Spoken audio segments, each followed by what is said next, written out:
అర్జున నా మేనత్త కుమారుడవై నాయనకు సహోదరుడు సుభద్ర మిత్రుండవై నీకింత దురాచరణము కర్తవ్యమేమి? అఖిల రాజవంశములలో నాకు పరాభవము తెచ్చుట నీకు భావ్యమా?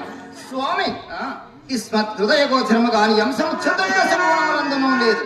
నేను నీతో కలహోత్సాహినయుంటినో వైరమును దుర్భర విచార క్రాంత చేతస్కుండనైతును నీవే ఎరుగుదు. నేను అనేక విధముల నీతో స్పష్టీకరింపగలనయ్యా. అవునవును, అనిమిత్త విరోధములకు ఈ సన్మాత్ర విచారము నీకు కలిగిన ఆ బాల ప్రవర్తనమాన మన స్నేహితులు మెరుగురకు పగలగొట్టి నీ హృదయ అభిప్రాయం ఈ లోక విరుద్ధ కార్యములు చెప్పుతున్నది.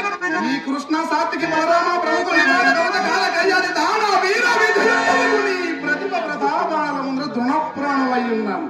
బాబా అర్జున, మేము ఎంత తేజో విహీనులమైనను నీ బాలమృదులము కాకపోము సుమ. నే అనిమిత్త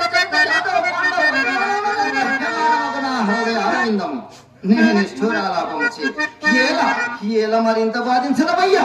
అర్జున, నీ బాధించడమేమయ్యా? అది ఎల్లయో నీ స్వయం అపరాధమే గాని మరి ఎందుకు కాదు. నా చేరైనంత వరకు సుభద్ర అక్కులు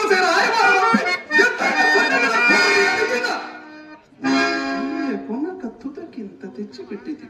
ఇప్పుడు నేను స్వయం ప్రతిమానుచున్నాను కదా, నెయ్యము మాని కయ్యమునకి కొన చూచుచుంటివి.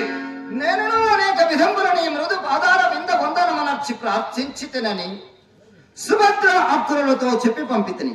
అయినను నీవు క్షమింపవైతివి గదయ్యా. అయ్యయ్యా!